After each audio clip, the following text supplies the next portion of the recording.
la visio. Voilà. Donc, ça nous permettra de la rediffuser hein, pour les absents. Moi, j'ai eu plusieurs demandes de replay déjà. Bon, c'est bien.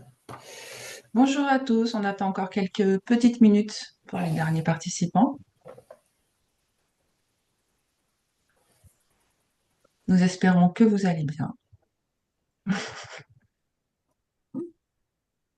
Le temps est moyen aujourd'hui, mais bon. Oui, commence à être habitué. Ouais. Ça va bientôt terminer, ça va bientôt terminer. Oui, on sent le printemps qui arrive quand même. C'est ça.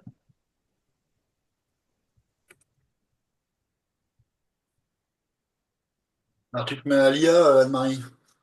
Comment? Tu te mets à l'IA? À lire? Ouais, c'est ça. Pourquoi tu dis ça? Bah, parce que tu es connecté. Ouais, ouais. Oh oui, ça fait un moment. Non, mais c'est un sujet intéressant. Donc On espère, on espère. Mm. a priori intéressant. On va voir si les gens seront à la hauteur. Bien, tu mets la pression à nos intervenants, c'est bien. Oh, non, non, je dis ça vraiment amicalement. Oui.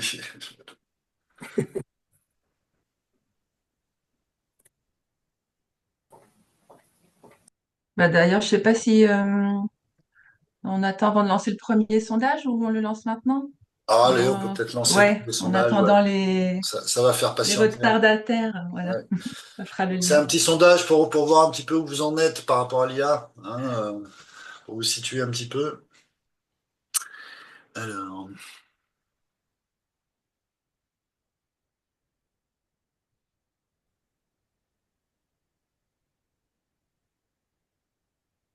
tout le monde le voit bien apparaître.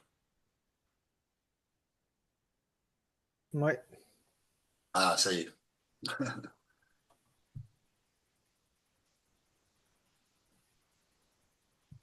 Là, je vous remercie d'avoir coupé vos micros. On n'a même pas eu besoin de le dire. On voit que les outils visio sont bien exploités aujourd'hui.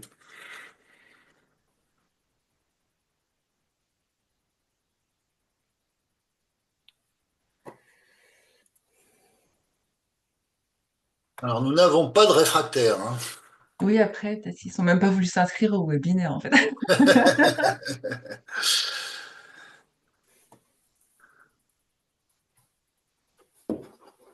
Alors, on a quand même une majorité qui se dégage autour de la curiosité sur le sujet et qui ont déjà un peu testé. Donc, Ah, un réfractaire. attention les intervenants, il va falloir être pointu. Ah, on a quand même un réfractaire, ouais, ouais. Ou deux, un, ouais. Bon, c'est bien, pourrait poser les questions. Et puis, on a après un mélange un peu de gens prudents et enthousiastes. 38% pour l'instant d'enthousiastes. Bon, c'est bien. On a un panel assez représentatif finalement, je pense, de la population générale. Oui, on peut avoir des réponses multiples, hein, d'ailleurs. On peut être à la fois prudent, curieux et enthousiaste, hein, Oui, et un peu inquiet aussi. aussi. Bah, peut-être qu'on va commencer. Allez, Donc, on va faire un petit tour de table et je vais prendre la parole. Donc, moi, je suis Adeline Guénard et depuis un peu moins d'un an maintenant, j'ai démarré une activité en tant qu'indépendante pour accompagner justement les petites structures et notamment dans l'ESS sur tout ce qui est organisation, gestion de leurs projets pour leur donner, je l'espère, un peu plus de sérénité dans leur activité. Et donc, je passe la parole à Sébastien. Pourquoi j'ai pas de son? Bonjour à toutes et à tous. Donc, Sébastien Savary, En fait, j'ai j'ai l'impression qu'une fois créé un quand t'es un Spiret. jour, tu mets un casque, du coup, après. Allô? on a quelqu'un qui a laissé son micro branché. Euh, je peux pas parler, je veux juste avoir le micro. Ça doit être Bernadetta qui nous rejoint, qui a dû laisser son... C'est bon, j'ai coupé son Ça y micro. est, merci. Très bien, donc je suis Sébastien Savary, j'ai créé Inspired il y a plus d'un an maintenant, donc centre de formation plutôt dédié à l'IA et j'accompagne en fait les entreprises dans leur implémentation de solutions IA, entreprises, institutions, associations ou même encore solopreneurs. Voilà, je suis venu à l'IA un petit peu comme la première question du sondage, hein, un peu réfractaire, puisque j'ai dirigé une école de marketing et communication et j'ai vu arriver l'IA en 2022 et je me suis dit voilà, c'est la fin de tout, c'est la fin de l'humain, c'est la fin de la formation, c'est la fin de tout. Et puis finalement, bah, j'ai commencé à manipuler un peu l'outil et je me suis rendu compte que c'est un outil formidable qui allait pas nous remplacer, mais plutôt nous sublimer si on l'utilisait bien. Et donc ça m'a donné l'envie en fait de transmettre et de bien savoir se servir de cet outil qui va nous permettre de gagner en productivité et gagner forcément du coup en bien-être aussi dans notre travail au quotidien. Si on se concentre sur des tâches à plus forte valeur ajoutée, si on se concentre sur des tâches qui nous concernent un petit peu plus, qui nous intéressent en tout cas un petit peu plus, bah, je pense qu'on sera un petit peu plus épanoui dans la façon dont on fait notre travail demain. Et je pense que bah, ce webinaire a toute sa place aujourd'hui puisque on est au début de 2025 et c'est vraiment l'année pour moi un peu charnière de l'implémentation de ces outils logiciels. J'insiste bien sur le mot logiciel. C'est pas quelque chose qui va nous remplacer, mais encore une fois, nous sublimer. Voilà. Ok, bon, merci beaucoup. Anthony, à ton tour? Ouais. Bonjour à toutes et à tous. Donc moi, je m'appelle Anthony Fagot. Je suis chargé de mission innovation. Non, j'étais chargé de mission innovation sociale et médiation numérique jusqu'au 31 décembre dernier, et depuis lors, je suis chargé de mission entrepreneuriat à la métropole européenne de Lille. Donc pas nécessairement un spécialiste de l'IA, voire même pas du tout un spécialiste de l'IA, mais en tout cas, en tant que fonctionnaire territorial, on est impacté de près ou de loin par l'intelligence artificielle, tant dans nos organisations que au travers des réponses aux appels à projets qu'on peut lancer ici ou ailleurs. Merci. Julien? Oui, bonjour à tous. Donc Julien Dubois, je suis consultant. Donc j'ai créé l'organisation Juste ESS, donc qui accompagne les organisations de l'économie sociale et solidaire dans leur développement et dans leur accompagnement. Donc, je suis pas non plus un grand spécialiste de l'intelligence artificielle, même si je l'utilise beaucoup. Par contre, comme j'accompagne pas mal de structures, je vais essayer de témoigner aussi des usages qui sont faits, notamment pour les organisations de l'économie sociale et solidaire, avec ce qui va bien, ce qui va un petit peu moins bien, en tout cas ce qu'il faudrait améliorer. Et puis, je donnerai mon point de vue aussi également sur la question de la fracture numérique et tout quoi, les personnes Mm. qui sont un peu plus éloignées aujourd'hui de tout ça et qu'il ne faudra pas oublier en chemin. Merci Voilà. beaucoup. Et enfin, Christophe. Oui, bah, bonjour à tout le monde.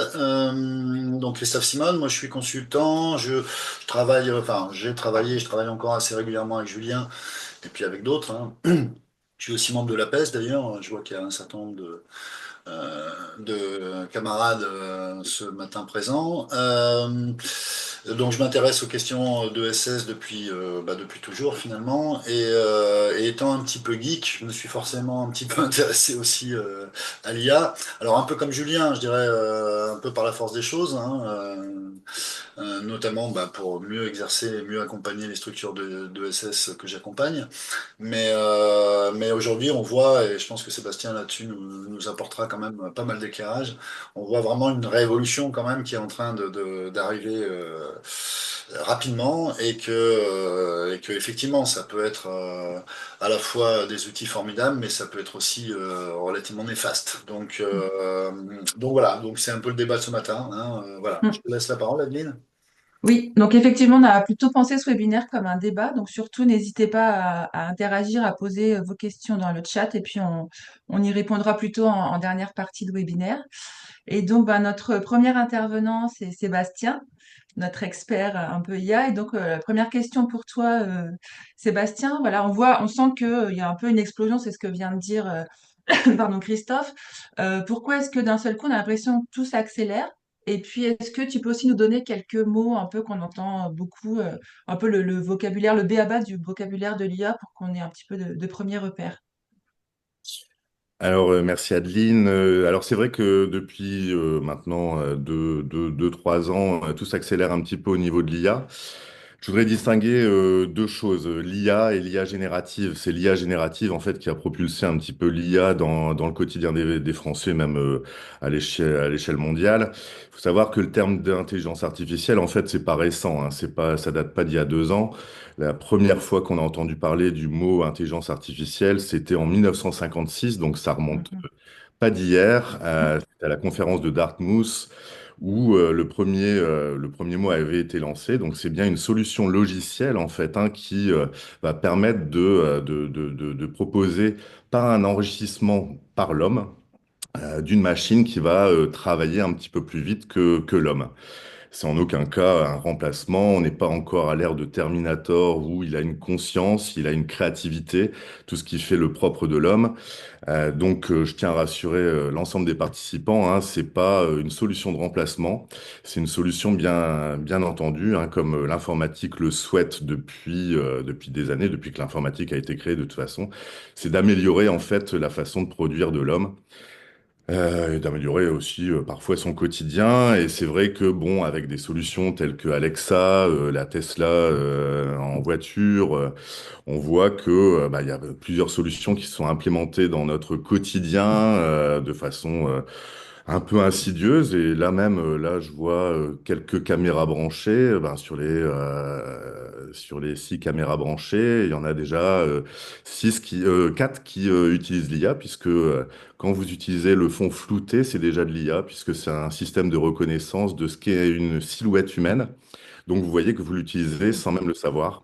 Mhm. Quand vous utilisez Siri, par exemple, pour votre téléphone, bah, c'est de l'IA également. Ça s'est accéléré en fait depuis 2022, depuis octobre 2022, puisqu'en fait ChatGPT est arrivé comme une bombe sur le marché, sans mode d'emploi. Donc c'est vrai que bah, tout le monde a commencé à l'utiliser un petit peu comme ça, et puis bah, on s'est rendu compte que ça allait beaucoup plus vite pour énormément de choses, notamment toutes les tâches du quotidien, mais aussi toutes les tâches professionnelles. Donc c'est vrai que si on ne sait pas se servir de l'outil, si on n'a pas le mode d'emploi, ben forcément on s'en sert pas très bien. Mhm. On a vu des écarts qui ont été faits par des biais, que ce soit ethniques, de genre, etc. Mais ça commence à se réguler en fait, hein, puisque moi je suis quelqu'un d'humaniste quelque part et je considère que dans le monde en fait il y a une dualité ben il y a du bien, il y a du mal, c'est un peu le yin et le yang. Un peu de bien, il y a un peu de mal, et il y a un peu de mal et un peu de bien dans le bien et dans le mal. Et je pense que là, on est arrivé à une charnière, là, en 2025, justement, où ça commence à se réguler. On voit des IA, de toute façon, qui commencent à être régulatrices de l'usage de l'IA. Donc voilà, il faut pas avoir peur, faut juste se lancer. C'est comme la première fois où vous allez nager, faut faire le premier saut dans le bain pour commencer à pouvoir nager. Et je pense que c'est la bonne occasion ici en 2025, encore une fois, de commencer justement, de commencer à nager. Voilà, donc ça s'est accéléré surtout par des gros sous, hein, forcément. C'est 2300 milliards d'investis dans OpenAI, le constructeur de ChatGPT. Donc maintenant, c'est un petit peu la course à celui qui fera mieux entre Google, Anthropic, donc Claude, les différents modèles, parce qu'on parle bien de modèles en fait d'apprentissage. En fait, ce sont des logiciels qui apprennent que par la donnée, et la donnée, elle est générée que par l'homme. Donc, elle ne pourra pas créer, et je distingue bien la génération de la création, elle ne pourra pas créer de la donnée, elle pourra générer de la donnée par rapport à de la donnée existante. Donc, on est loin, en fait, encore une fois, hein, de ces films de science-fiction. Aujourd'hui, on est capable de créer, de générer, pardon, et c'est pour ça que je distingue l'IA générative de l'IA créatrice, en Mhm. fait, hein, et on n'est pas encore, et on est loin d'y être, et je pense qu'on n'y sera pas de notre vivant à cette IA forte avec cette conscience et ce remplacement de l'humain. Ok. Alors, pour revenir un petit peu au vocabulaire et revenir à ta Oui. Parce question, qu'on entend souvent parler d'assistants, par exemple, et de prompts. Alors, est-ce en quelques mots-clés, tu peux nous expliquer ce que c'est, s'il te plaît? ben, avec grand plaisir. En fait, ChatGPT, donc c'est un mot valise en fait, hein. Il y a chat et GPT. Mhm.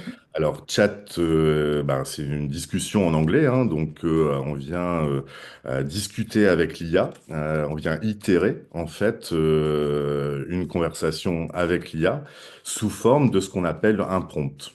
Quand vous allez sur Google, vous faites une requête dans la petite barre de recherche, et ben sur un logiciel d'IA, d'IA générative, vous allez faire une requête et cette requête s'appelle un prompt. Au mieux, vous allez structurer votre prompt, au mieux, vous allez briefer finalement votre assistant, au mieux, vous aurez une réponse adaptée par rapport à ce que vous attendez. D'accord. Donc aujourd'hui, on est un petit peu dans l'immédiateté. Quand reçoit un mail, répond immédiatement. Il faut que tout aille très vite. Je trouve que ça redonne un petit peu un sens et ça change un peu le paradigme de notre façon de travailler. On est un petit peu plus avec l'IA générative dans un process de préparation. Si on prépare bien son brief, si on se pose à bien préparer son brief, ben on gagne du temps finalement en production de contenu derrière qui sera adapté à ce que l'on souhaite. Et donc pour ça, j'ai inventé une méthode qui s'appelle la méthode Rockstar. Donc c'est une méthode de prompting en fait qui permet, quel que soit le sujet, d'avoir le prompt quasi parfait. Et donc Rockstar, hein, c'est un acronyme surtout mnémotechnique. Rockstar, c'est R pour rôle. Le rôle, définir le rôle pour l'IA, c'est essentiel parce qu'en fait, l'IA est tellement entraînée par la donnée qu'on peut lui attribuer n'importe quel rôle. Donc, un expert de n'importe quel sujet. Donc, lui attribuer un rôle, ça va lui calibrer en fait la façon dont il va nous répondre.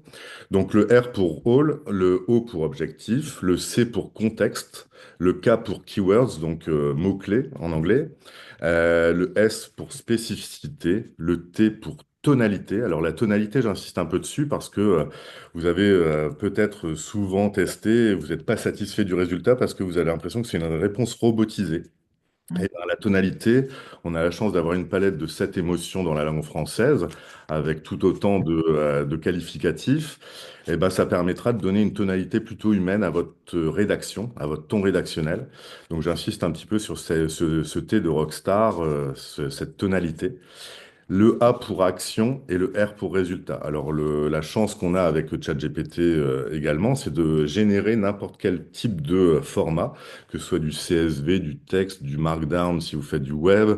Donc, ça lui permet de vous envoyer directement un format de document propre à être employé. Donc voilà, on a défini le prompt, on a défini comment faire le prompt. Mm. Donc, entraîné encore une fois par votre donnée. Et si vous utilisez donc la deuxième partie du mot valise ChatGPT, donc les GPT, c'est des assistants pré-entraînés en fait. Alors, excusez-moi mon accent, Global Pre-trained, donc assistant. Mm. Donc, c'est que vous créez en fait des assistants virtuels. Alors ça, c'est accessible que depuis la version payante de ChatGPT. Vous avez accès peut-être avec la version gratuite aux assistants de la communauté, mais attention, hein, je mets un petit haut là Ça sur. devient un peu technique déjà, j'ai l'impression. Enfin, il y a peut-être deux niveaux quand même Pardon. entre le chat Alors, et les alors, assistants. Ouais. les assistants, en fait, c'est peut-être un peu technique, mais c'est hyper simple d'utilisation. D'accord. Moi, je suis pas développeur, je suis pas technicien du tout, mais Mm. je fais des assistants justement pour mes clients où j'apprends à mes clients de créer leurs propres assistants. Et on va créer donc des assistants spécifiques pour des tâches qu'on n'aime pas faire finalement et sur lesquelles on n'est pas forcément bon. Donc c'est là où on va encore une fois se sublimer, renforcer notre qualité de travail en fait. Et donc ces assistants, en fait, je viens leur injecter ma donnée à moi. Donc par exemple, je veux faire un créateur de contenu pour mes posts LinkedIn. Donc ultra Mhm. spécialiste voire expert de ce secteur-là, bah, je vais lui donner ma charte rédactionnelle, des écrits que j'ai pu écrire, des posts que j'ai pu écrire, pour qu'ils se nourrissent en fait de la façon dont je travaille, tout ce qui va être relatif à mon institution, mon entreprise ou mon association. Je vais le nourrir. C'est un peu comme un enfant hein, qu'on nourrit, qu'on fait grandir. Un Et, qu'on peut- Tamagotchi. et c'est exactement ça. Bah, le Tamagotchi, c'est de l'IA, à Ah ouais. valeur. C'est exactement ça, c'est exactement cette image-là, tout à fait, Aline.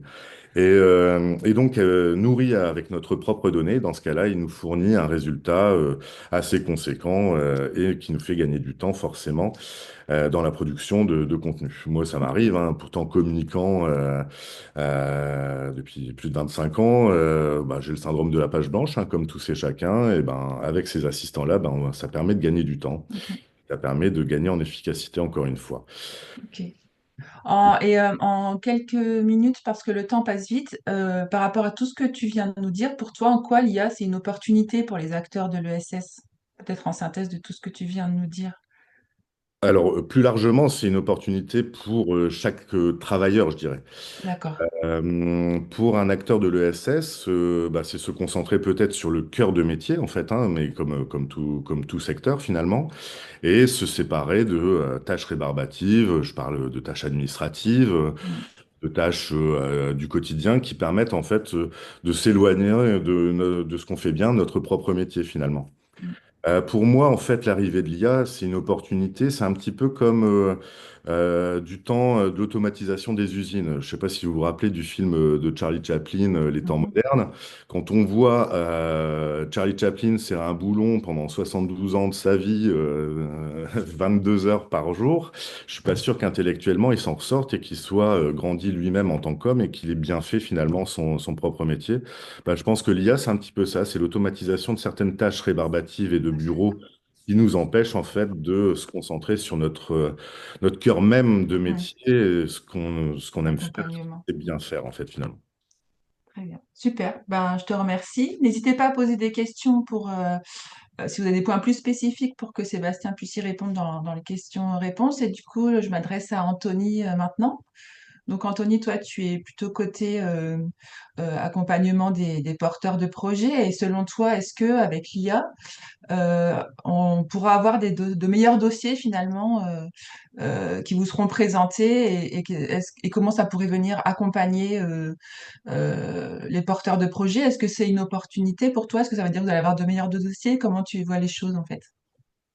Bah, très clairement, oui, au départ, on peut se dire on va avoir des meilleurs dossiers, on aura eu un outil qui aura aidé à remplir une demande de subvention, une réponse à un appel à projet, un appel à candidature ou initiative, on l'appelle comme on veut. Euh, pour autant, moi j'ai tendance à dire il est nécessaire de garder un lien entre la personne qui dépose un projet et le financeur que moi je suis dans le cadre de ma collectivité pour pouvoir échanger. En fait, l'intelligence artificielle ne se nourrit que de données Mhm. et moi, en fait, au départ, quand je dis ça peut être un dossier bien rempli, mais au fur et à mesure, et si on continue dans le temps, j'ai peur qu'on arrive à un appauvrissement des dossiers et une espèce de standardisation. Mm. Et ça me gêne. En gros, c'est la rencontre entre un porteur et un financeur qui fait aussi la richesse du dossier. C'est d'essayer de coller autant que faire se peut aux attendus, au diagnostic qu'on a d'un territoire ou d'une politique publique qui est portée par un financeur et sur lequel on veut que des opérateurs de proximité s'inscrivent pour pouvoir faire le lien avec la population, etc. Donc, je suis un peu, je vais utiliser l'expression qu'on utilise beaucoup dans le Nord, j'ai le cul entre deux chaises, quoi, finalement, par rapport à l'intelligence artificielle. C'est un outil qui peut aider également les agents territoriaux ou en tout cas les financeurs pour aussi faire un traitement des dossiers qui sont envoyés. Mm. Je vais prendre un exemple, hein, le contrat de ville sur la métropole européenne de Lille, qui doit être le deuxième ou le troisième contrat de ville de France en termes de financement juste de l'État, c'est 9 millions d'euros. Et là-dedans, je compte pas ce que met la métropole, ce que mettent les communes. Et en gros, c'est entre 700 et 1200 dossiers qui Ah arrivent oui. sur une programmation à la MEL. Donc c'est dire derrière le travail exploratoire de l'ensemble des dossiers qui nous sont apportés. Donc peut-être que l'IA pourrait nous aider aussi à faire une sélection, mais j'ai toujours peur de des biais qu'on peut avoir dans Mm. l'algorithme qui va nous aider à traiter les dossiers. Voilà, c'est pour ça que je suis dans une forme d'équilibre et je sais pas trop où me placer moi pour l'instant.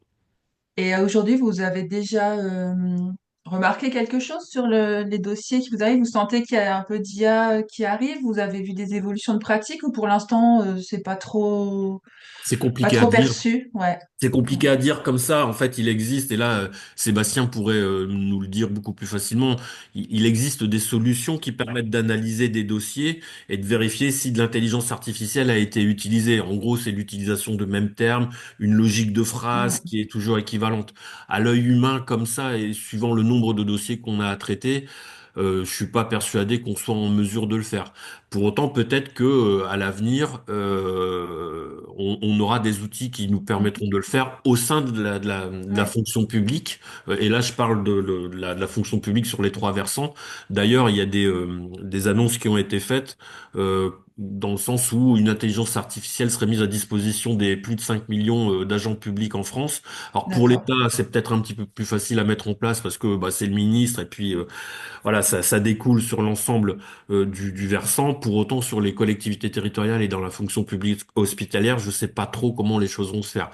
Même Mm. si l'IA est utilisée aussi dans la santé. C'est un Oui. progrès. Mm. Ça Ouais. permet de déceler des cancers, etc. Enfin voilà, faut pas jeter le bébé avec l'eau du bain, Oui. hein. Ou même pour les Voilà, personnes qui sont en situation de handicap, on voit qu'il y a des choses quand même assez impressionnantes qui peuvent être faites exactement, avec l'IA, quoi.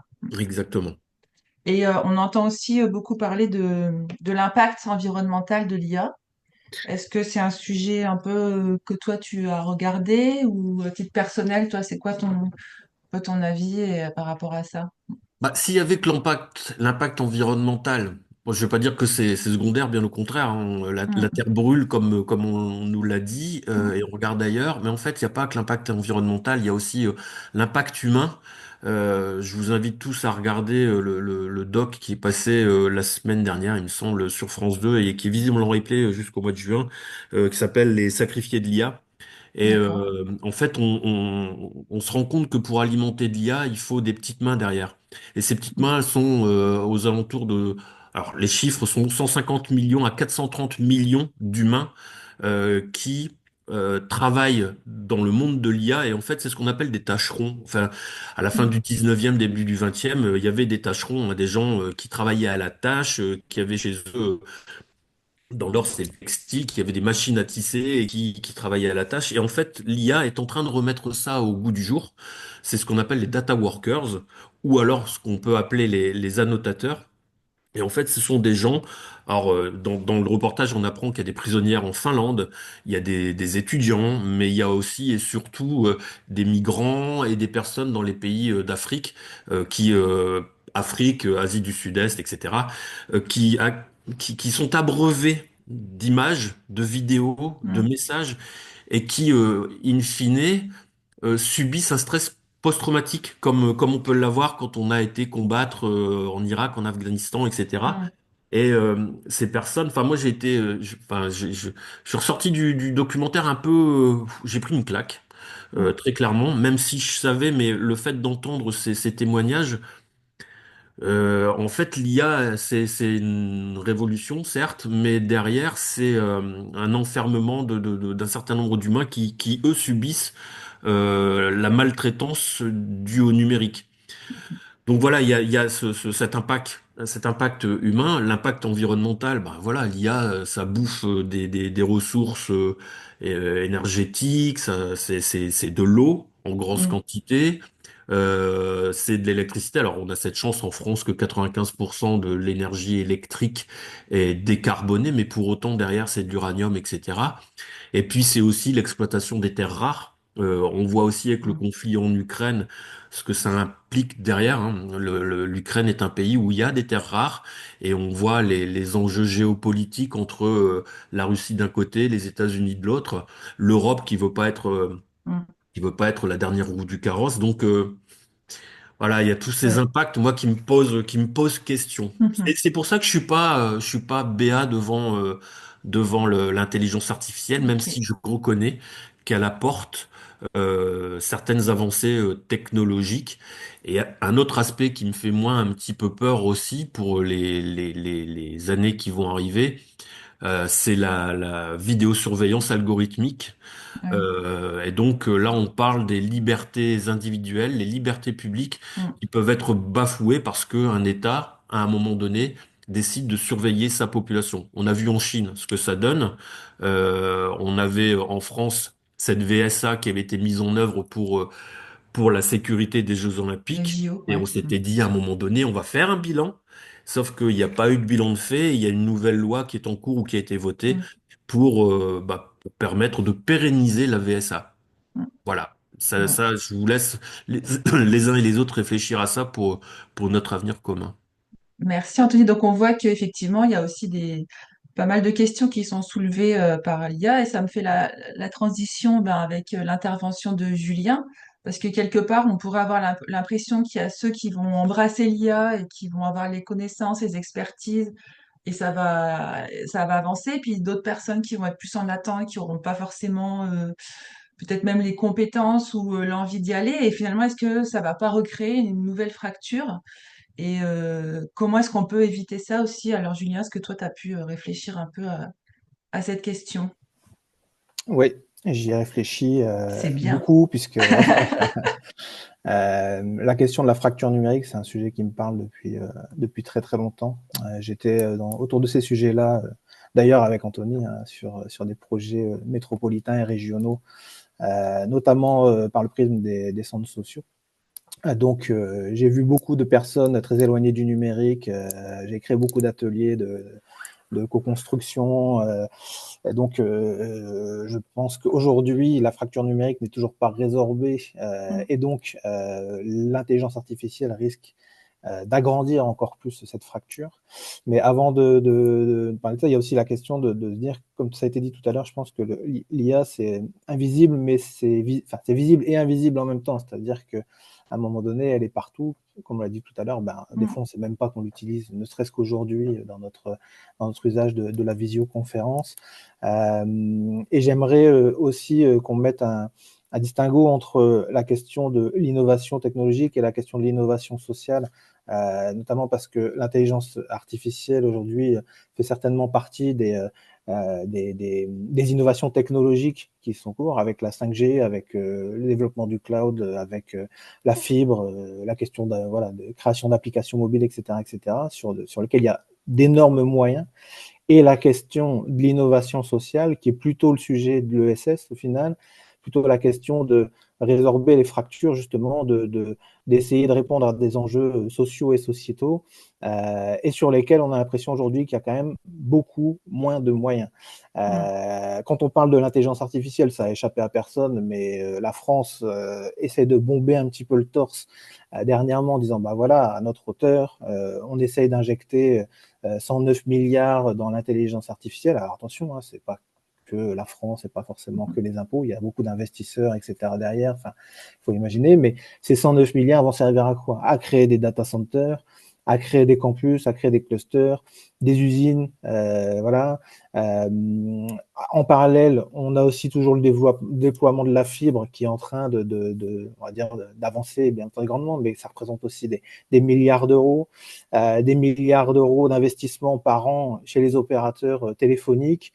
La French Tech aussi, qui a été très longtemps financée à hauteur d'environ 8 milliards par an, même si ça a tendance à baisser. Ça va certainement remonter avec l'intelligence artificielle. Et à côté de ça, on a un budget 2025 de l'inclusion numérique, je parle vraiment que de l'inclusion numérique, qui est autour de 27 millions d'euros. Mm. 27 millions d'euros, 12 millions à peu près de Français qui sont éloignés du numérique, qui sont en situation d'électronisme. Je ne suis pas convaincu que les chiffres aient vraiment changé entre 2017 et aujourd'hui. Enfin, Anthony pourra me confirmer, mais on est à peu près sur le même truc, voire peut-être même plus que ce que c'était encore avant. 12 millions de Français pour 27 millions d'euros, il faut imaginer que ça représente 2 à 3 euros par personne, si on fait un ratio Ouais. bête et méchant. Donc, c'est ridicule, c'est rien du tout. On a des budgets des associations, des structures de l'économie sociale solidaire de manière générale qui baissent. On a vu des mouvements de baisse de subventions qui, voilà, sur l'ESS, spécifiquement dans certaines régions, où les crèches, tout ça, ne sont même plus financées. Enfin, je veux dire, il y a une vraie problématique à ce niveau-là. Et à côté de ça, on a la question de la fracture qui va se développer, mais la fracture pour qui? pour les habitants qui sont déjà éloignés aujourd'hui du numérique, bien entendu, et les populations qui sont éloignées déjà du numérique, c'est qui? C'est les personnes qui sont dans les quartiers prioritaires, les primo-arrivants, les seniors, les publics voilà, réfugiés, ceux qui ne savent pas parler déjà français, qui conjuguent la difficulté de la langue française à la question aussi de l'apprentissage des compétences du numérique. Donc, il y a déjà énormément de populations comme ça, mais pas seulement ces personnes-là.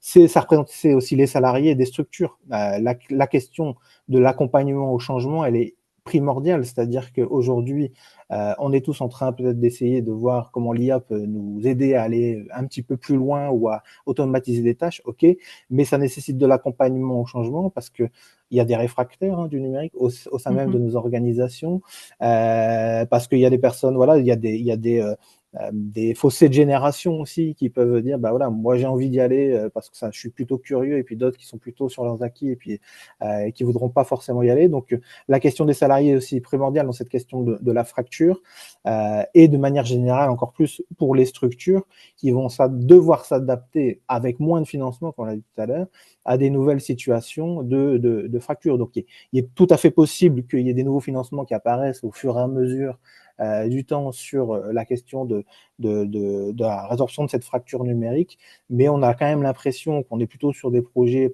pansements, rustines, comme généralement dans l'innovation sociale et l'économie sociale solidaire, plutôt que dans des vrais projets voilà, d'anticipation. Et sur ce point-là, la question des baisses de financement, en tout cas des sont restreints, force quand même les organisations de l'économie sociale solidaire de manière générale à s'orienter vers des financements dans les faibles financements qui existent, donc c'est-à-dire les fonds privés, les fonds européens, des choses comme ça, enfin qui sont un peu le dernier recours des financements voilà, qu'on n'arrive plus forcément à solliciter, voire même des prestations privées aujourd'hui. Hein, beaucoup d'associations se tournent vers des prestations privées. Est-ce que l'intelligence artificielle va vraiment faire gagner du temps? Je ne sais pas, je ne suis pas convaincu de ça. Je suis plutôt convaincu qu'aujourd'hui, les structures et les personnes qui travaillent dans l'économie sociale solidaire sont déjà des moutons à 5 pattes. On leur demande de faire un petit peu tout, de faire de la communication, de faire de la stratégie, de faire de la comptabilité, etc., parce qu'on a, des équipes réduites et donc un gros enjeu de choses à faire. Et j'ai l'impression que l'intelligence artificielle fera de nous d'un mouton à 6 pattes, avec la 6e patte qui est la maîtrise de l'intelligence artificielle. Ça veut dire que selon moi, ça ne va pas forcément nous faire gagner du temps, ça veut juste dire que ça va nous permettre d'orienter notre temps d'une autre manière. Si c'est au bénéfice des publics qu'on accompagne, tant mieux.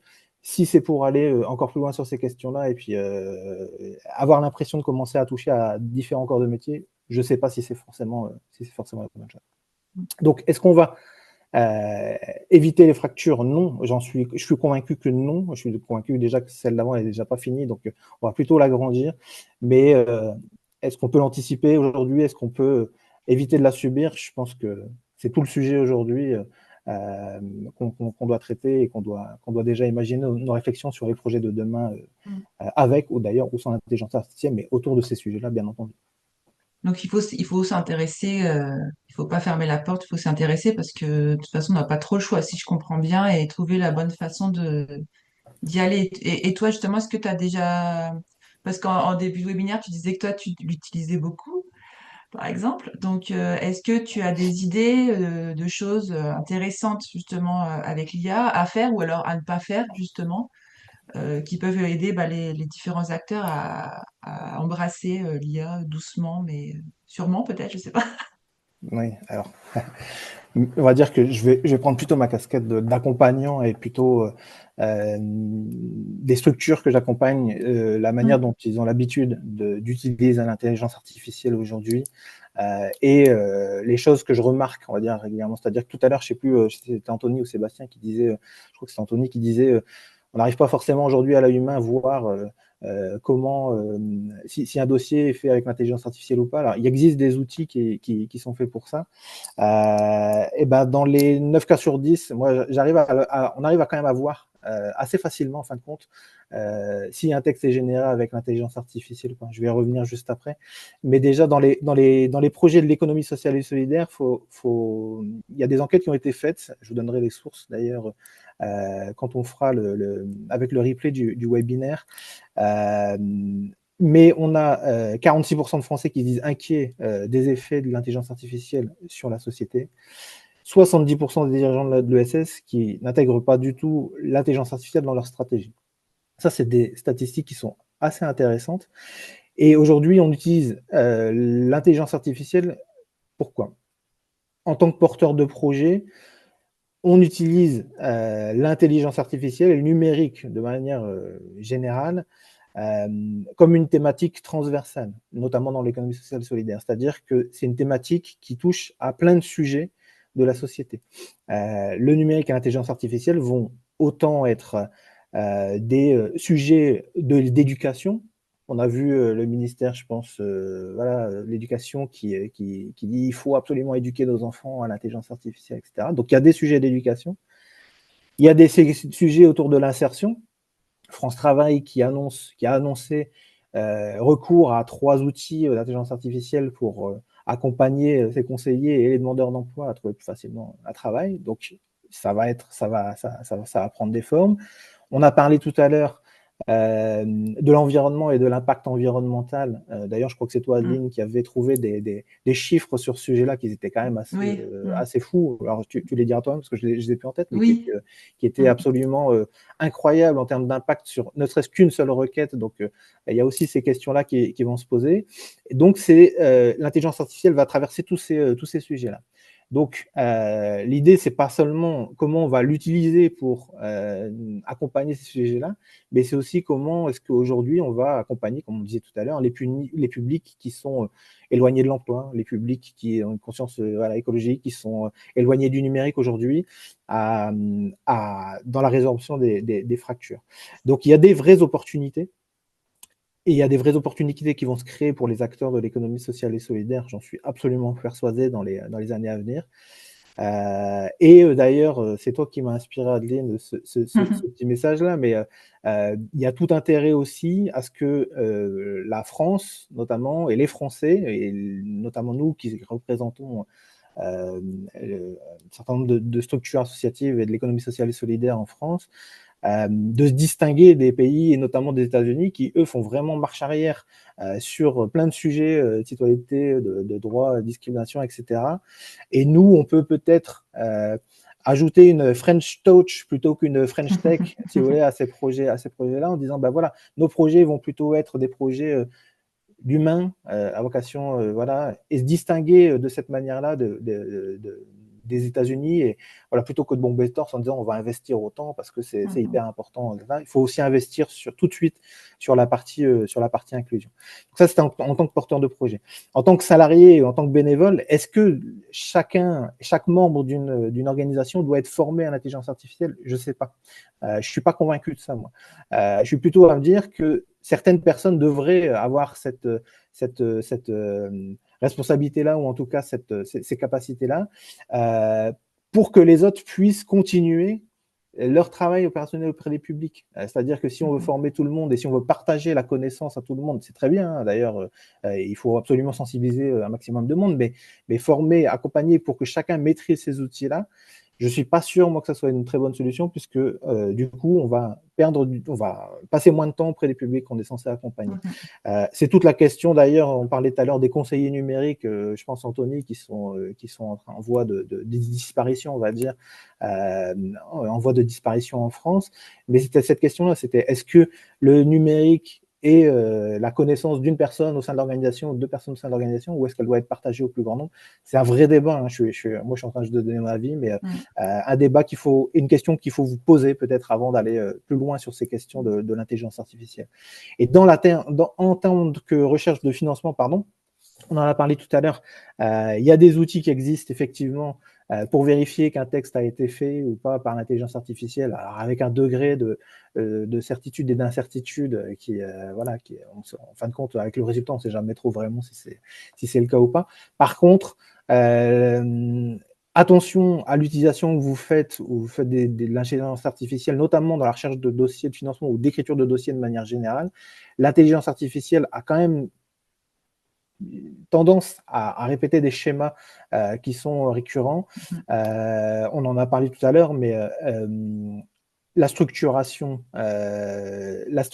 du texte, ça fait très scolaire, on va dire aussi, l'intelligence Mhm. artificielle, avec une introduction, le développement et une conclusion.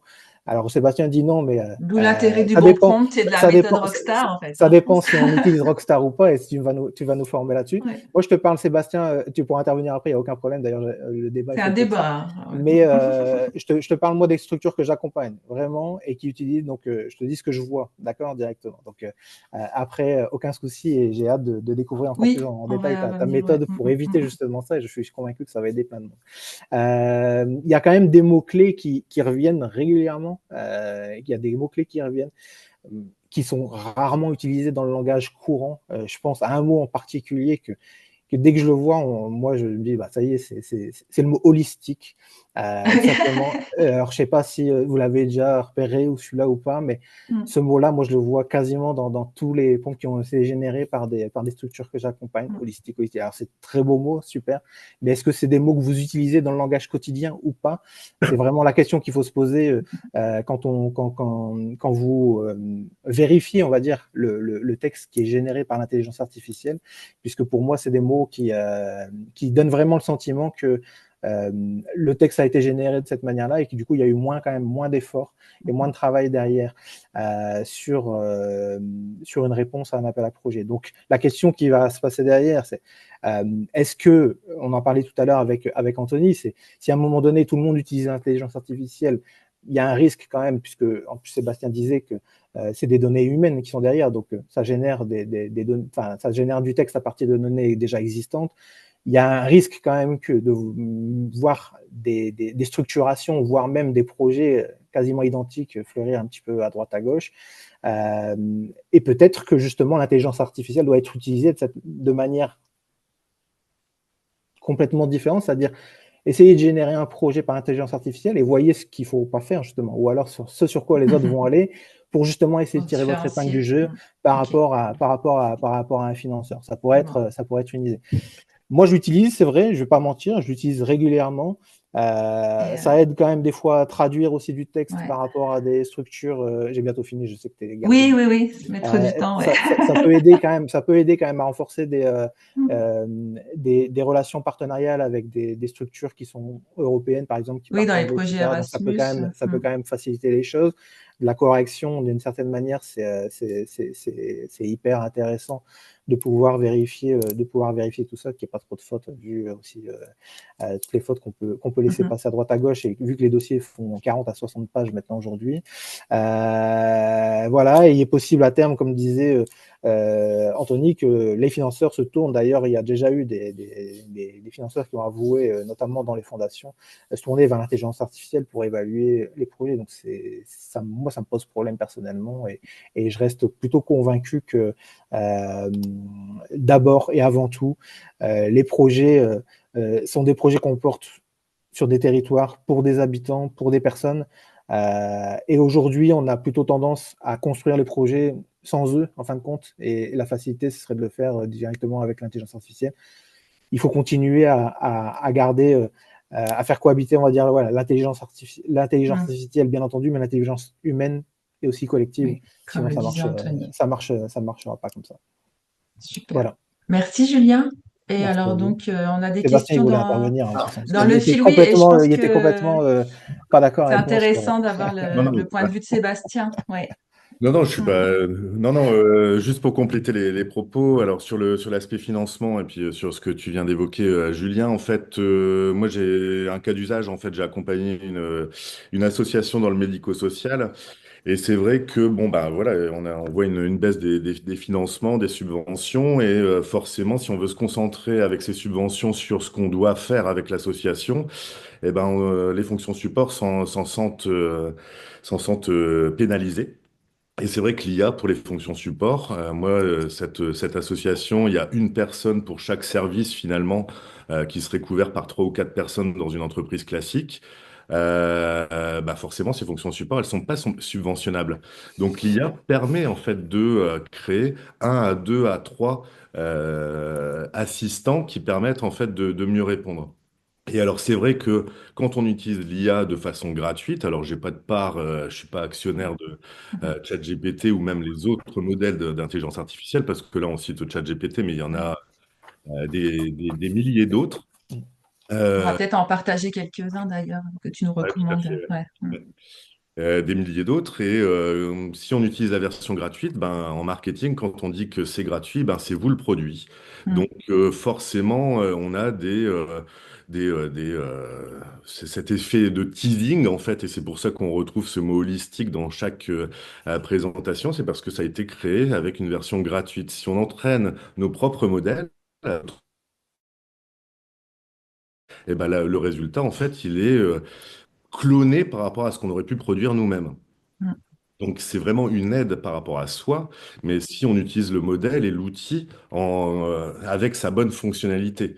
Si on utilise la version gratuite, ben forcément, on a la version gratuite que tout le monde utilise, donc ça Mm. doit être justement adapté à chaque personne pour que la personne se dise, ah, c'est pas si mal, j'ai acheté le forfait payant. Mm. Et c'est Et vrai que justement, excuse-moi, je t'interromps, mais pour rebondir sur ce qu'avait dit Anthony, quand on utilise l'IA, là, comme tu le dis, où tu donnes tes propres données et tu l'entraînes, ça veut dire que ça va pas chercher le travail justement des tâcherons et des data workers qui viennent là nourrir plutôt, on va dire, les questions très génériques.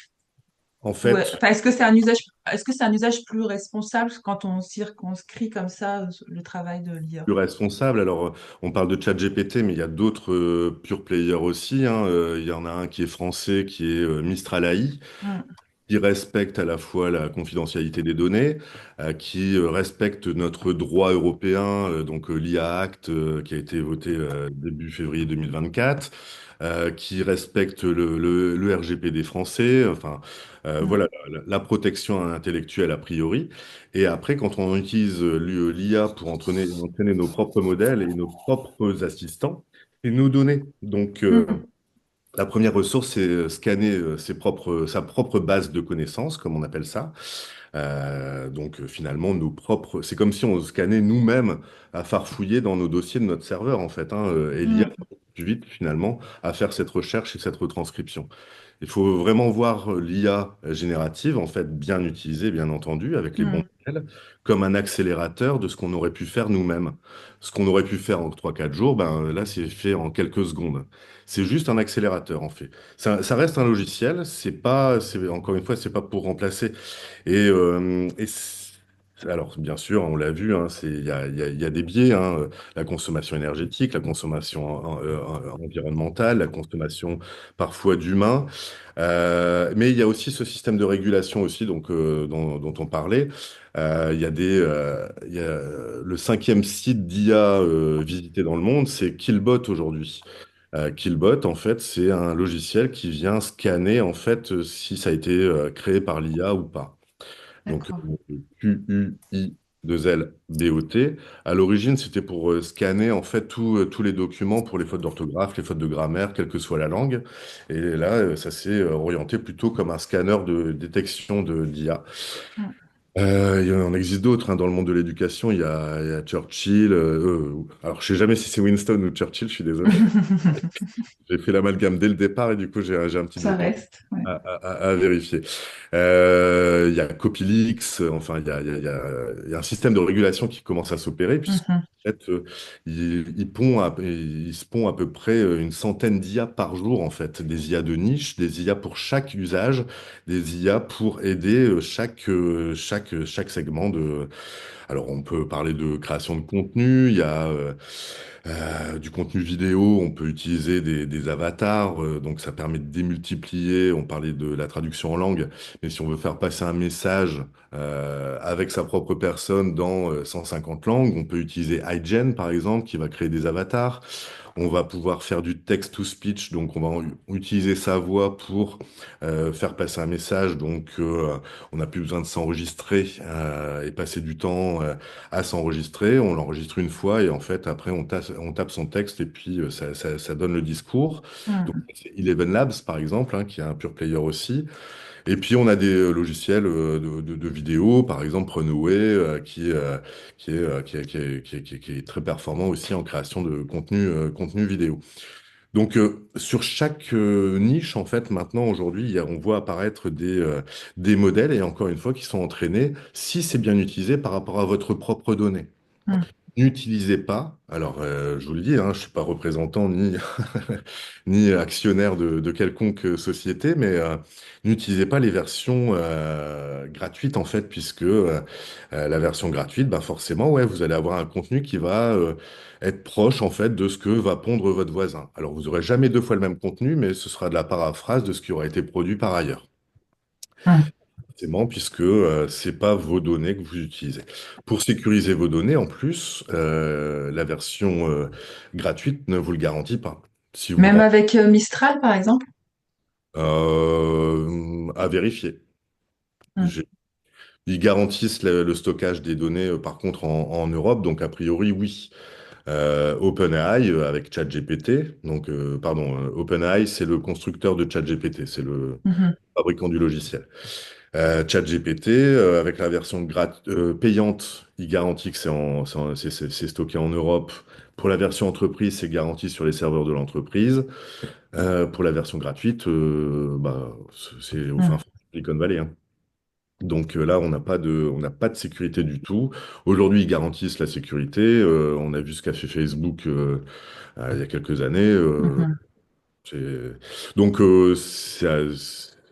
vaut mieux utiliser la version, encore une fois, payante pour être sûr de garantir le résultat.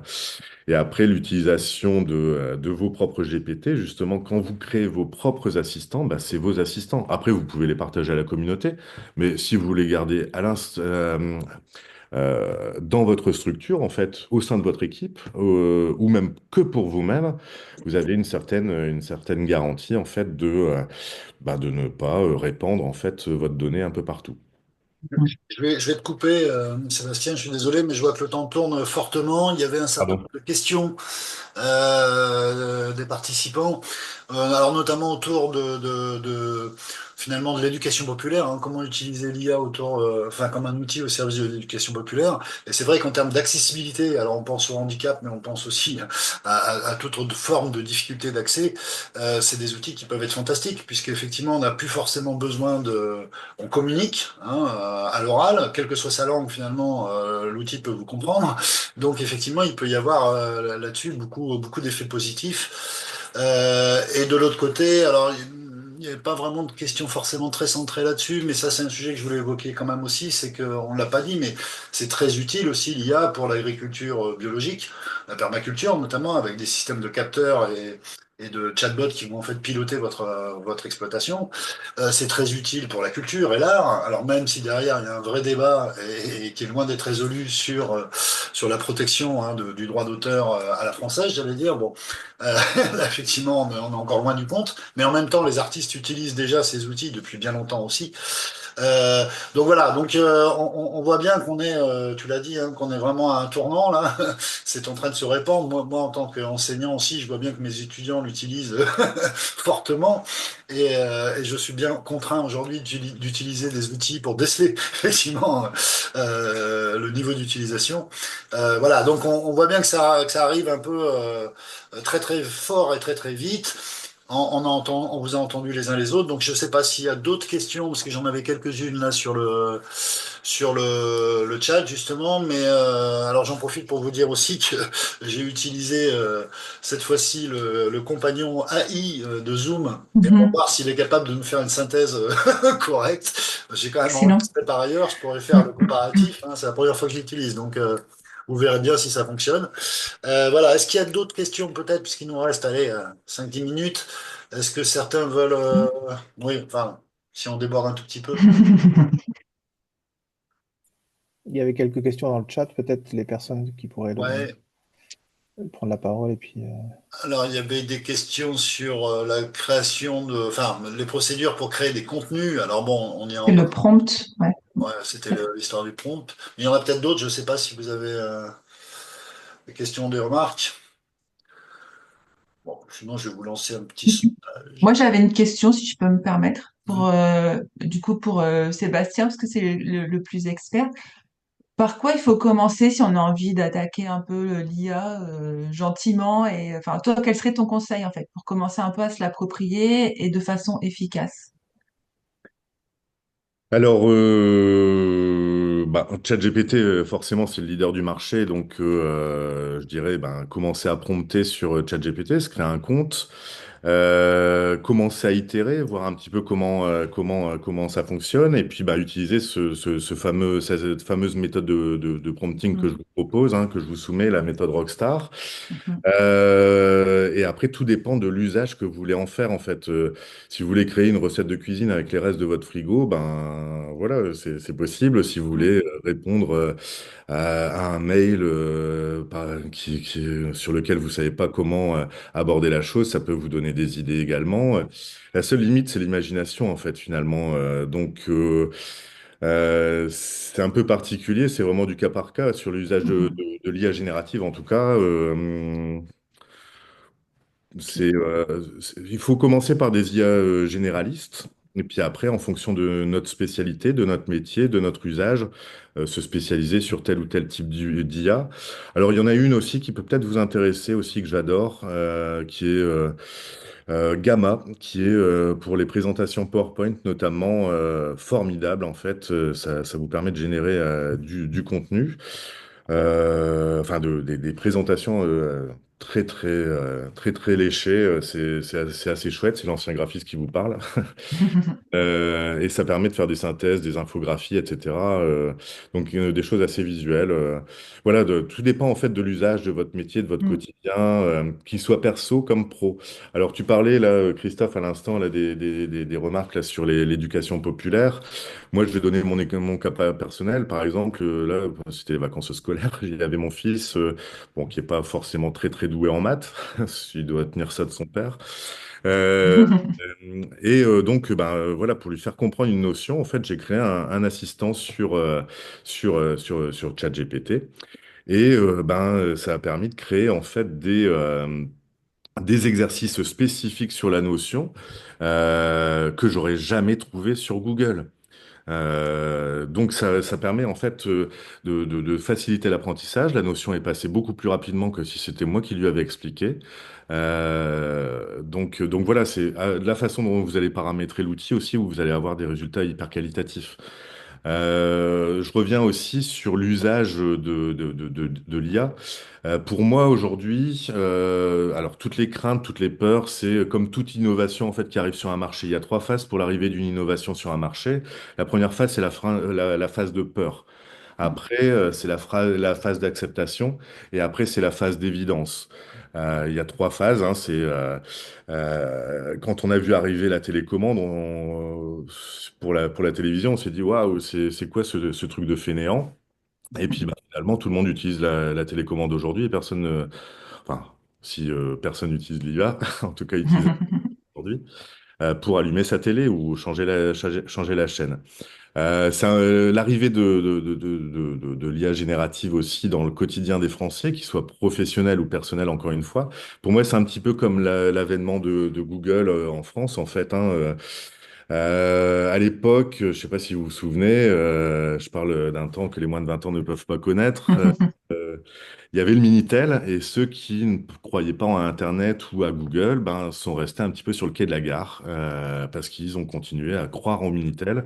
Je pense très proche de chez nous à Quell, hein, qui n'a pas assuré le virage comme la Redoute l'a fait avec le web.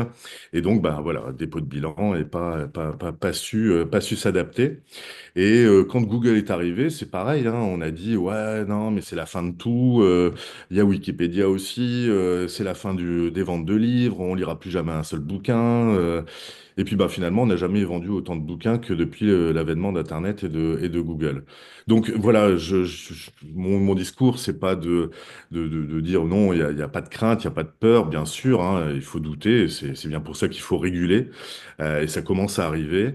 Mais faut pas en avoir peur parce que ça va devenir forcément une évidence dans les semaines, les mois ou les mois à venir. Donc, euh, donc voilà, Faut pas être réfractaire forcément au changement. C'est un changement de paradigme, c'est un changement de mentalité ou de façon de travailler. Mais je pense que c'est essentiel de prendre le train si on veut pas rester sur le quai de la gare. Mm. Merci Sébastien. Alors j'avais lancé un petit sondage là pendant que tu causais. Ouais. Donc effectivement la majorité des membres hein, ont quand même appris des choses. Donc je vous remercie en tout cas pour ces interventions. Effectivement, un certain nombre trouvent que c'était un peu généraliste, mais c'est aussi le format du webinaire. Hein. En une heure, on peut difficilement creuser. Voilà. Par contre, on pourra peut-être revenir sur d'autres webinaires sur des Mm. focus plus thématiques sur la question. Voilà, je ne sais pas si tu veux ajouter quelque chose, Adeline. Non, non, mais je pense que, enfin, après, ça aurait quelque chose de très personnel. Moi, je trouve que on dit que l'IA, ça doit être au service de l'humain, et moi, je me dis que qui mieux que le SS pour avoir un usage éthique de l'IA. Mais voilà, c'est très personnel, mais il faudra certainement accompagner ça parce que je trouve que c'est quand même pas évident. Quand on t'entend Sébastien, je trouve qu'il y a quand même j'ai l'impression que c'est pas si facile que ça, et donc faut certainement s'y intéresser. Voilà. Après, peut-être qu'on voulait savoir s'il y avait d'autres sujets pour de prochains webinaires qui vous intéresseraient. Tout à fait. Alors, Après, voilà, peut-être que d'autres, vous avez peut-être, je me suis permis de donner ma conviction personnelle, mais peut-être qu'Anthony aussi, vous vouliez rajouter un mot, je sais pas. Non. Oh, très, très, très simplement, hein, attention à pas régénérer un nouveau monstre qui va venir s'adosser aux big tech qu'on connaît, hein, les fameux GAFAM. On voit ce qui se passe actuellement aux États-Unis depuis un mois avec Mm.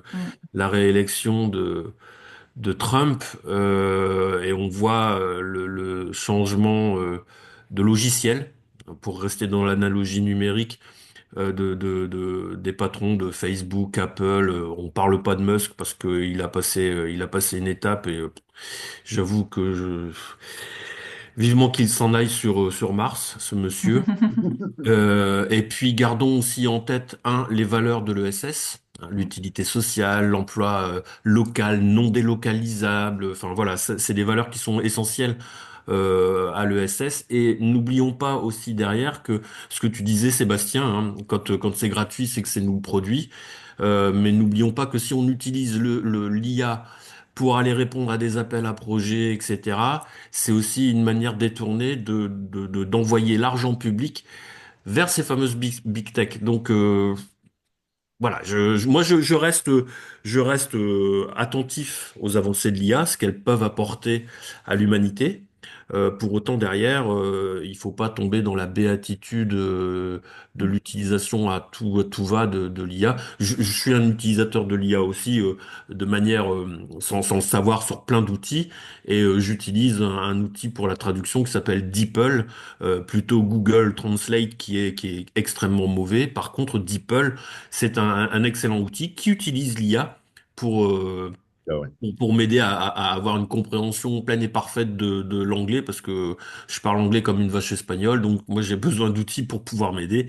Mais voilà, je reste très très attentif à ce que l'IA peut apporter à notre humanité, sans pour autant foutre en l'air la planète. On n'a pas besoin de ça on a montré depuis un siècle comment on est en train de tout foutre en l'air, donc voilà. Et puis je voudrais aussi saluer dans l'Assemblée les quelques personnes que j'ai reconnues: Nathalie de Roubaix, Nicolas qui est conseiller numérique chez Interface. Enfin voilà, ravi de vous avoir vu participer à ce webinaire. alors merci. Il y en aura d'autres. Hein. On prépare déjà le troisième. Alors vous avez reçu aussi un petit sondage pour que vous puissiez vous exprimer un peu sur les thématiques éventuellement qu'on pourrait retenir. Alors j'en ai mis quelques-unes un peu génériques, mais n'hésitez pas effectivement à nous envoyer des messages hein, à moi ou à Julien ou aux participants avec des idées. Bon, pour l'instant en tête, l'innovation sociale et l'évaluation, un vaste sujet aussi, qui peut recouper d'ailleurs en partie l'intelligence artificielle pour le coup. Et puis encore aussi des questions autour du financement de l'ESS et des richesses humaines. Alors les richesses humaines, c'est un sujet qu'on n'a pas encore trop abordé. On verra, peut-être qu'on retiendra, bon je sais pas trop. En tout cas, on vous invite déjà hein, à participer au prochain. On n'a pas encore la date, on vous l'enverra prochainement. L'idée, c'est d'organiser ces webinaires, on vous l'avait dit, en tout cas pour ceux qui ont déjà participé, grosso modo tous les mois et demi. En tout cas hors vacances scolaires, voilà. Donc là, on était juste à la sortie des vacances, c'était pas forcément l'idéal, notamment pour communiquer. Bon, bah les autres, on verra, mais en tout cas, attendez-vous à recevoir effectivement une invitation d'ici quelques temps pour un prochain webinaire, donc aux alentours de fin mars, hein, début avril. Voilà. Je sais pas si Julien, tu vas ajouter un mot, ou Adeline. Non, très bien pour Non, moi. juste Merci à merci tous. d'avoir participé. Il y a plusieurs questions dans le chat qui ont été posées, Ouais, des on aura remarques, tout peut-être ça, qui étaient après. assez Mm. intéressantes. Donc, n'hésitez pas si les personnes qui ont posé ces questions, vous voulez rester encore 2-3 minutes pour qu'on puisse en échanger, il y a aucun souci. Sinon, on essaiera de vous faire un petit retour, au moins dans le compte rendu du webinaire avec le replay. Voilà. Et en mettant au maximum aussi les sources qu'ont pu citer les différents intervenants. Pour ça, je vous invite du coup à aller sur le site internet, donc juste ESS, juste, je vais le noter d'ailleurs dans le chat, .fr pour retrouver ça, pour vous inscrire à la newsletter, pour être voilà, informé des prochains temps comme ça. Merci aux intervenants déjà d'être intervenus, d'avoir pris de leur temps, d'avoir préparé. Merci à ceux qui ont participé. Moi aussi, j'ai reconnu quelques personnes dans l'assemblée. Ça me fait bien plaisir de vous avoir avec nous aujourd'hui. Merci à Adeline et Christophe d'avoir animé ce temps-là. Normalement, j'aurais dû être animateur, mais sur ce sujet-là, j'ai trouvé qu'il y avait sujet à intervenir directement. On a noté ce que vous souhaitiez sur les prochains webinaires. On sait qu'il y a plein d'enjeux comme ça. On va essayer de répondre au maximum à vos attentes et à vos besoins. Donc là, c'est un peu plutôt l'innovation sociale et l'évaluation qui a l'air d'être le résultat le plus attendu sur un prochain temps de webinaire. Et pourquoi pas? Allons-y, soyons fous. On va s'occuper d'organiser tout ça. Voilà. Merci Merci. à tous. Et ceux qui veulent rester encore quelques minutes et échanger sur vos questions, n'hésitez surtout pas. Nous, on va rester peut-être connectés 2-3 minutes supplémentaires au moins avec Adeline et Christophe, Sébastien et Anthony. Si vous souhaitez rester aussi quelques minutes de plus, n'hésitez pas. Sinon, très bonne journée à tous et à bientôt. Bonne journée à tout le Merci. monde. Bientôt. Merci pour votre participation active.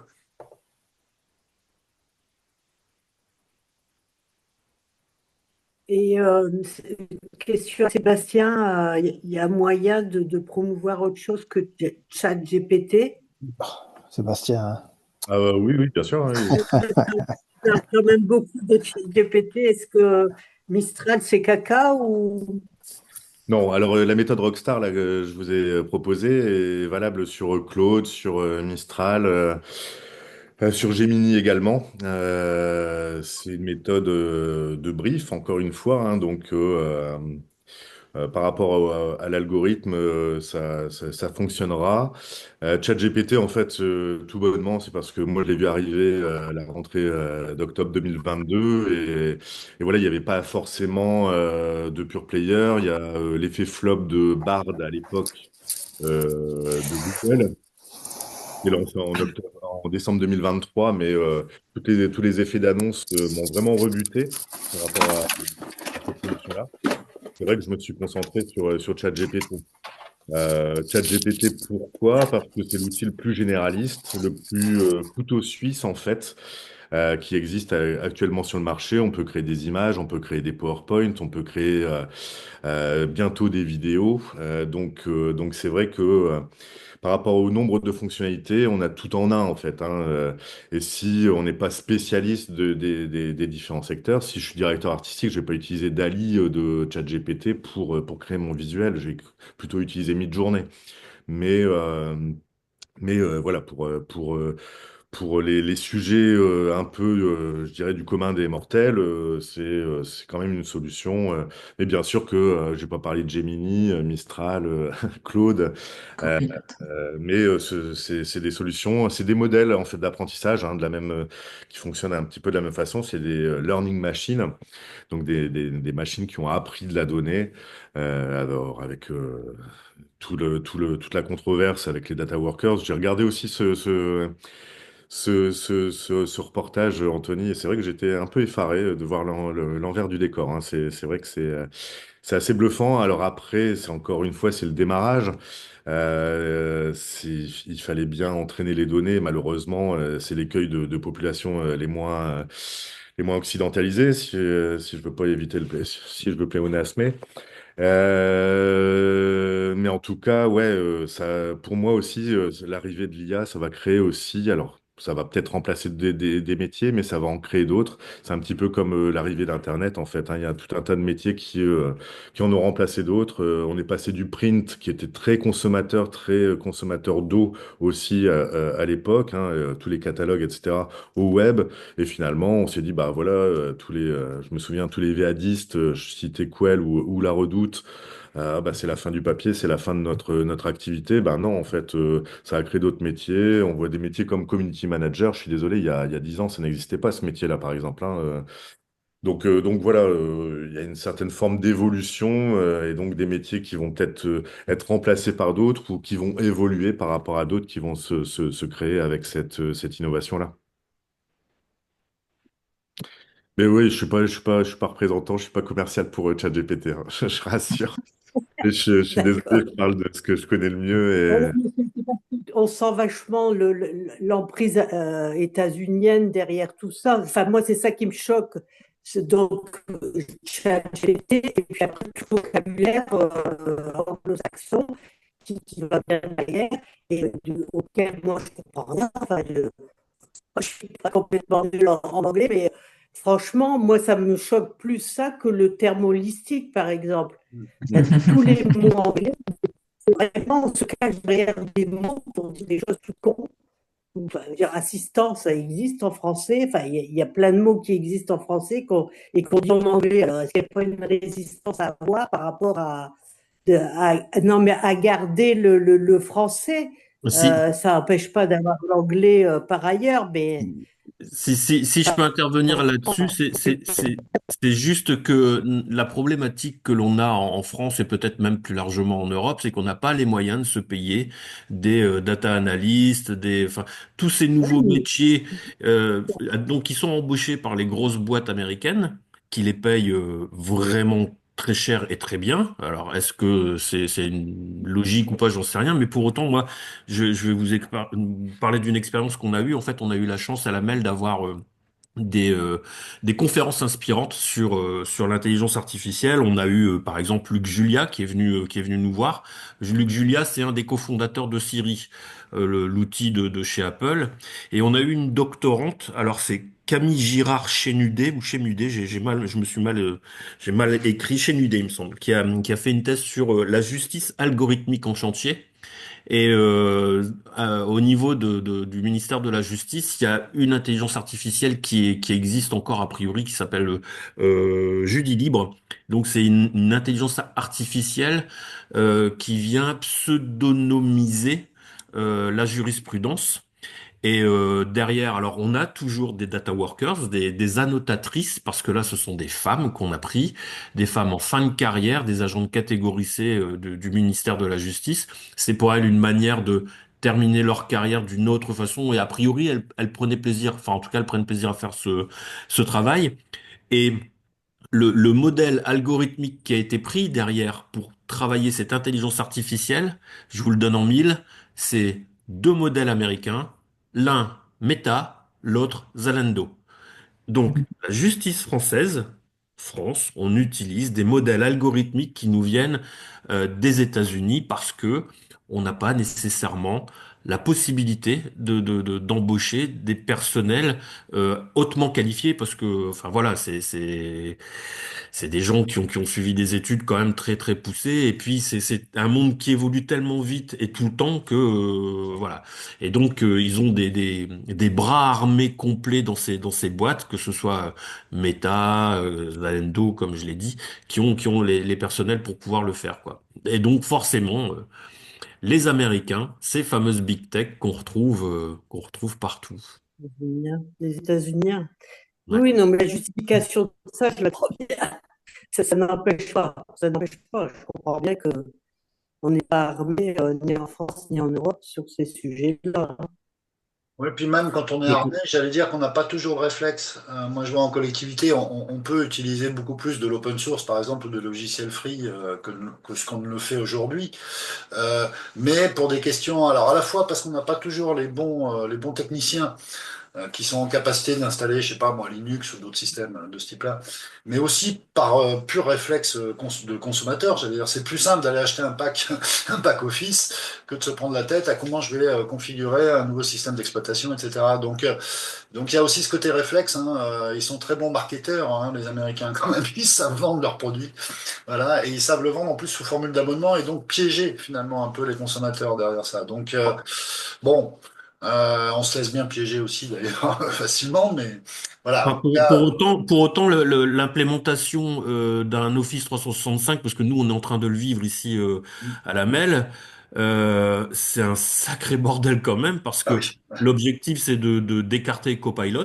ouais, Parce que Copilot se nourrit quand même de nos données, et je rappelle qu'on a quand même des données sensibles quand on est dans une collectivité, enfin en ouais, tout cas un service public, quel qu'il soit. bien sûr.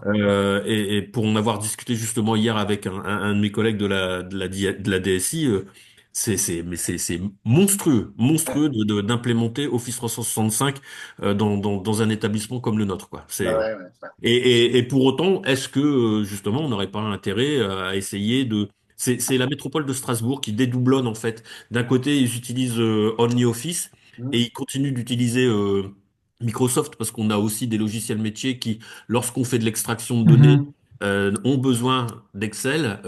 Donc voilà, mais pour autant, sur le Mm. côté, d'avoir aussi des outils libres, les fameux communs numériques. Enfin là, je parle en Oui. regardant Julien parce qu'on a aussi ces affinités-là. Et je suis content de voir aussi que l'État pousse des outils comme Grist, en l'occurrence, qui est un Airtable-like. C'est un mélange entre base de données et Excel.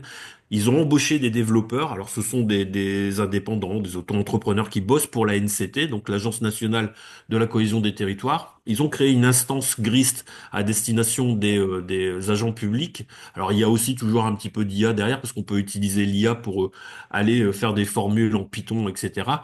Mais voilà, c'est de se dire l'IA existe, il y a des logiciels propriétaires qui existent, il y a des logiciels libres qui existent, il y a des communs numériques, et c'est de savoir utiliser un petit peu l'ensemble et de pas se laisser embarquer. En gros, c'est de se Ah ouais. créer une culture numérique et de s'ouvrir le plus possible les chakras et d'aller vers ce qui peut nous permettre de trouver un intérêt tout en essayant de maintenir nos propres valeurs, quoi. Enfin, voilà. Je vais devoir vous quitter parce que j'ai une réunion qui suit. En tout cas, un grand merci à vous Moi pour aussi. cette invitation. Merci Julien. Et Merci à puis, toi d'être venu. au plaisir de se revoir ici ou ailleurs, hein, comme on dit. Mhm. Avec Ça plaisir. marche. Je dois Bon, passer à la Mel bientôt, le 18 mars, alors si tu es dans le Eh coin. ben, tu me passes un coup de fil et on ira se boire un café à la cafette. Allez, parfait. Le lien humain. Allez, C'est ça. À bientôt et Alors, bon, merci à à Anthony. vous. bientôt. Merci à Ciao, tous. ciao. Merci. Au revoir. je reviens juste un petit peu sur les modèles, en fait. Je suis obligé de vous quitter, hein, je suis désolé. Salut Julien. À bientôt. À Merci bientôt, encore pour Julien. votre intervention, hein. Bah, avec grand plaisir. Top. Merci.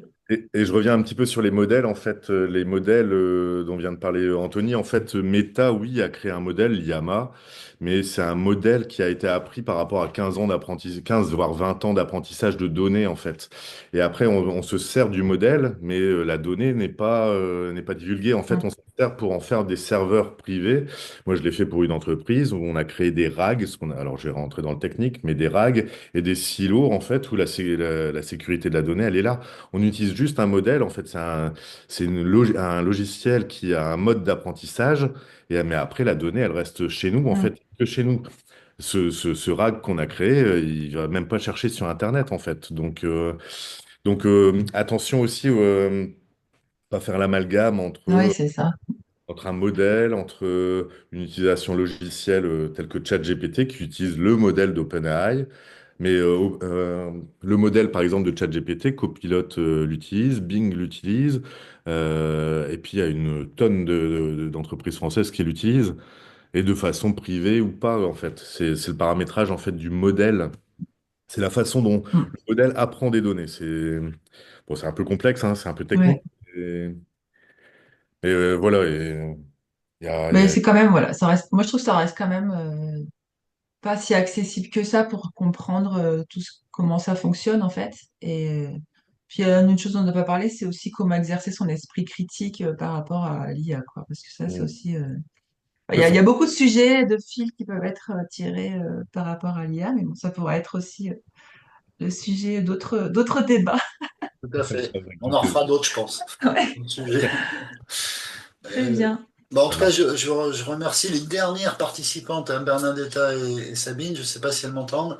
Salut. C'est vrai qu'on n'a pas parlé du projet aussi de la PES, des plateformes coopératives, enfin des plateformes collaboratives, pardon, au service de la diffusion des produits et des prestations de SS. Hein, qui a obtenu un financement européen. Donc effectivement, là aussi, hein, voilà, on n'est pas sur le côté, on essaye d'avancer aussi et d'utiliser les outils à des bonnes fins, j'allais dire. Bon, voilà, donc merci à Bernadetta d'avoir participé ce matin. Et puis bah moi, je vais devoir aussi vous laisser, donc je voulais vous remercier aussi Sébastien et Adeline. Et puis à bientôt, hein, du coup, Oui, ça donne envie d'aller se faire une petite formation sur l'IA quand même, hein. ouais, quand même. On devait le faire fin 2024, tu vois. Bon, bah, du coup, Ouais, je pense qu'on le fera en ouais. 2025. Ouais, pas de souci. Merci Voilà, voilà. beaucoup. Bon, bah, à bientôt. Puis on vous envoie donc, de toute façon, moi j'ai tout enregistré. J'ai essayé de faire une synthèse intelligente là via le Mm. compagnon AI de Zoom. On va voir ce que ça donne. Et puis, ouais, ce qu'on fait souvent après, c'est qu'on renvoie à tous les participants inscrits quelques documents ou quelques liens. Enfin, voilà, histoire Mhm. c'est un petit peu d'outils. Voilà. Donc, c'est ce qu'on fera Très bien. aussi. Voilà, voilà. Donc, à Merci. très bientôt. À Merci. bientôt. Au À bientôt. revoir. Au revoir.